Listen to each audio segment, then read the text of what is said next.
Assalamualaikum warahmatullahi wabarakatuh.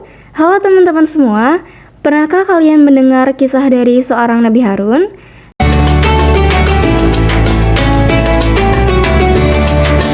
Nabi Harun termasuk ke dalam daftar 25 Nabi dan Rasul. Beliau adalah Nabi ke-15. Nabi Harun lahir di Mesir pada tahun 1396 sebelum Masehi. Beliau memiliki saudara yaitu Nabi Musa. Keduanya diutus oleh Allah Subhanahu wa Ta'ala kepada kaum Bani Israel. Kisah Nabi Harun mungkin tidak banyak diketahui oleh beberapa orang. Hal ini karena Nabi Harun sendiri ditugaskan menjadi nabi bersama dengan saudaranya Nabi Musa. Dalam kisah Nabi Musa, Nabi Harun sebenarnya juga ada di sana mendampingi saudaranya saat melakukan dakwah kepada penduduk Mesir, terutama Fir'aun. Karena kedua nabi ini diutus bersama untuk kaum yang sama, maka kisah Nabi Harun pun tidak jauh berbeda dengan kisah Nabi Musa. Ketika Nabi Musa diangkat sebagai nabi, Allah Subhanahu wa Ta'ala memerintahkan Nabi Musa untuk pergi menemui Fir'aun dan memberikan dakwah padanya. Maka Nabi Musa pun menyanggupinya. Namun, sebelum berangkat, Nabi Musa berdoa kepada Allah Subhanahu wa Ta'ala untuk meminta bantuan.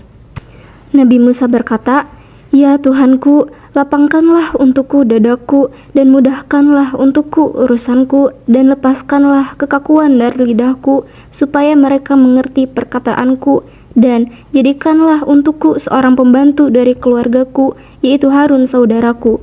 Teguhkanlah dengan dia kekuatanku dan jadikanlah dia sekutu dalam urusanku supaya kami banyak bertasbih kepada Engkau dan banyak mengingat Engkau. Sesungguhnya Engkau adalah Maha melihat keadaan kami." Quran Surat Toha ayat 25 sampai dengan 35. Atas permintaan Nabi Musa itulah Allah Subhanahu wa Ta'ala memberi wahyu dan mengangkat Nabi Harun sebagai nabi untuk mendampingi Nabi Musa dalam menyebarkan dakwah. Dan kami telah menganugerahkan kepadanya sebagian rahmat kami, yaitu saudaranya Harun menjadi seorang nabi. Quran Surat Maryam ayat 53. Nabi Musa pun pulang menuju keluarganya dan memberitahu kepada Nabi Harun apa yang terjadi agar Nabi Harun setuju untuk ikut menyampaikan dakwah kepada Fir'aun dan kaumnya.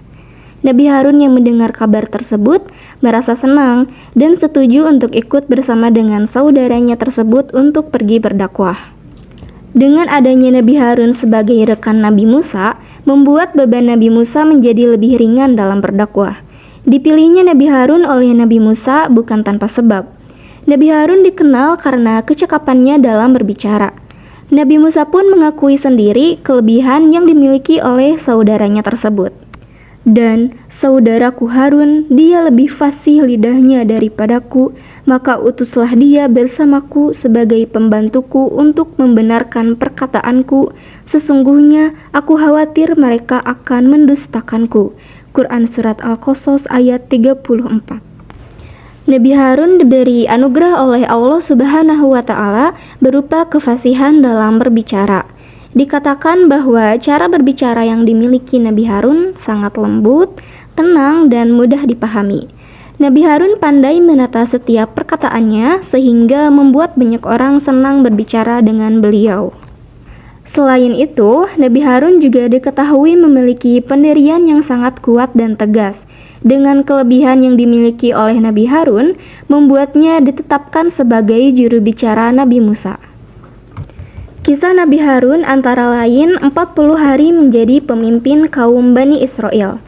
Saat itu Nabi Musa harus menjalankan saum selama 30 hari karena Nabi Musa memohon agar kaum Bani Israel diberi kitab untuk petunjuk hidup.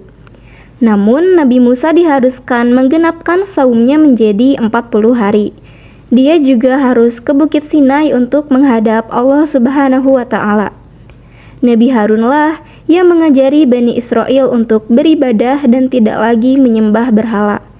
Tugas utama Nabi Harun adalah jangan sampai kaum Bani Israel terjerumus kembali ke dalam kesesatan. Sebelum pergi, Nabi Musa berjanji akan pergi selama 30 hari kepada Bani Israel. Namun, dia harus menambahkan saum selama 10 hari. Kaum Bani Israel kecewa. Nabi Musa dianggap telah menelantarkan mereka. Kekesalan Bani Israel dimanfaatkan orang munafik seperti Samiri. Samiri adalah ahli sihir kerajaan Fir'aun. Dia mengatakan Nabi Musa telah tersesat dan mengajak Bani Israel mencari Tuhan lain. Bani Israel lalu menyembah patung berbentuk anak sapi yang dibuat Samiri. Patung anak sapi bisa melenguh seperti sapi hidup. Kesesatan Bani Israel membuat Nabi Harun cemas. Dia harus meluruskan mereka. Namun kaum Bani Israel tetap tidak mau. Di tempat lain, Nabi Musa sudah kembali. Namun, dia kecewa karena Bani Israel sedang mengelilingi patung anak sapi. Nabi Harun yang tidak bersalah sempat terkena amarah Nabi Musa. Saking marahnya, Nabi Musa sampai menarik jenggot Nabi Harun dan menanyakan mengapa sampai terjadi umatnya kembali menyembah berhala. Nabi Harun berkata kepada Nabi Musa, "Anak ibuku, orang-orang mengalahkanku dan hampir membunuhku. Jangan berikan musuhku alasan untuk menertawakanku. Jangan sertakan aku dengan orang-orang yang zalim." Mendengar pernyataan saudaranya, Nabi Musa pun kemudian meminta ampunan kepada Allah Subhanahu wa Ta'ala atas kesalahan yang mereka perbuat. "Ya Tuhanku, ampunilah aku dan saudaraku dan masukkan kami ke dalam rahmat-Mu. Engkau adalah yang Maha Penyayang di antara para penyayang." Quran Surat Al-A'raf ayat 150 sampai dengan 151. Lantas, Nabi Musa mendatangi Samiri dan mengusirnya. Umat Bani Israel kembali lagi menyembah Allah. Kisah Nabi Harun lainnya, yakni saat menemani Nabi Musa menghadapi Fir'aun. Mereka mendatangi Fir'aun untuk menyampaikan Taurat, kitab suci dari Allah Subhanahu wa Ta'ala untuk umat Nabi Musa, Bani Israel. Namun, Fir'aun murka dan mengancam Nabi Musa dan Nabi Harun. Keduanya mendapat perintah untuk meninggalkan Mesir. Fir'aun dan pasukannya mengejar rombongan Nabi Musa. Nabi Harun tetap setia mendampingi. Langkah mereka dan rombongan terhenti karena adanya Laut Merah. Nabi Harun meyakinkan Bani Israel yang mulai gelisah. Atas kehendak Allah, laut terbelah membentuk jalanan. Nabi Musa dan Nabi Harun memerintahkan kaumnya menyeberang. Kisah Nabi Harun yang mendampingi Nabi Musa dalam berdakwah tidak berhenti begitu saja. Meski terjadi pemberontakan, keduanya tetap menyeru kepada agama Allah. Nabi Harun dan Nabi Musa yang saat itu akan masuk ke kawasan Kan'an mendapatkan penolakan. Mereka akhirnya menuju suatu daerah hingga sampai di Gunung Hor di kawasan perbatasan Edom.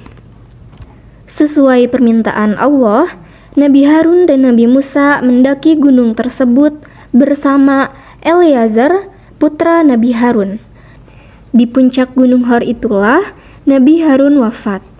Kabar meninggalnya Nabi Harun terdengar oleh seluruh bangsa Israel.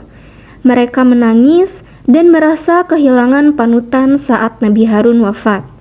Nabi Harun wafat pada tahun 1273 sebelum Masehi pada usia 123 tahun. Demikianlah kisah Nabi Harun yang merupakan saudara sekaligus juru bicara Nabi Musa yang setia. Yuk, kenalkan kisah Nabi Harun ini kepada teman dan saudara kalian agar lebih banyak lagi yang mengetahuinya. Wassalamualaikum warahmatullahi wabarakatuh.